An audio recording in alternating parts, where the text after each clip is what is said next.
erum stödd í Herjólfi, ferðin hafin og við erum á leiðinni til Vestmannaeyja. Hingað til hefur allt gengið að óskum nema að einu leyti. Guðmundur gleymdi kaskettinu og hefur ekki sagt orð í allan morgun.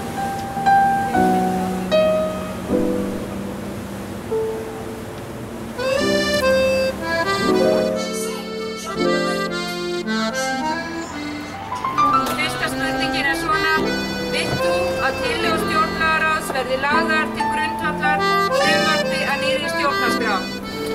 Góðir Eyjamenn, ykkur boðið til fundar á Kaffi Kró í kvöld klukkan 8. Þar munu koma fram meðal annarra Guðjón Arnar Kristjánsson, fyrrverandi alþingismaður og söngvari, og Þórir Baldursson tónskáld, og þeir munu flytja ykkur stjórnlög og sjómannalög.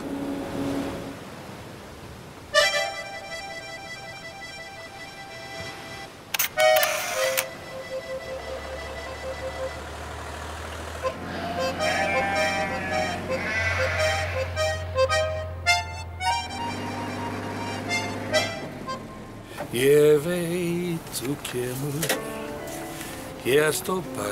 Það er ekki áttgjörn. Nú erum við komin hérna á Kaffi Kró og farin að stilla hljóðfærin. Í kvöld verður svo nýbreytni við höfða Þorvaldur Gylfason verður á trommum. Þannig að segja má að loksins er hljómsveitin fullskipuð. Við erum búin að fara hérna bæinn og boða fögnuðinn og við erum búin að fjölmenni. Jafnvel slagsmálum. Kemur í ljós.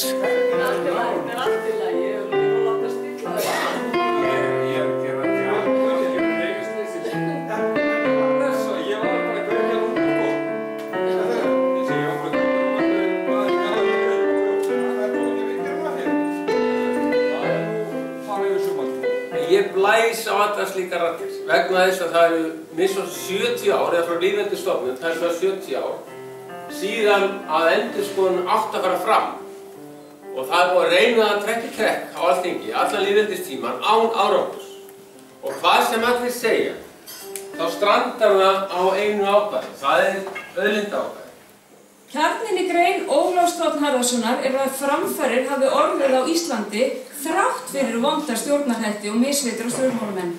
Mamma, mamma, gefðu mér stjórnarskrá. Mamma, mamma, því hún er svo góð. Mamma, mamma, gefðu mér stjórnarskrá. Mamma, mamma.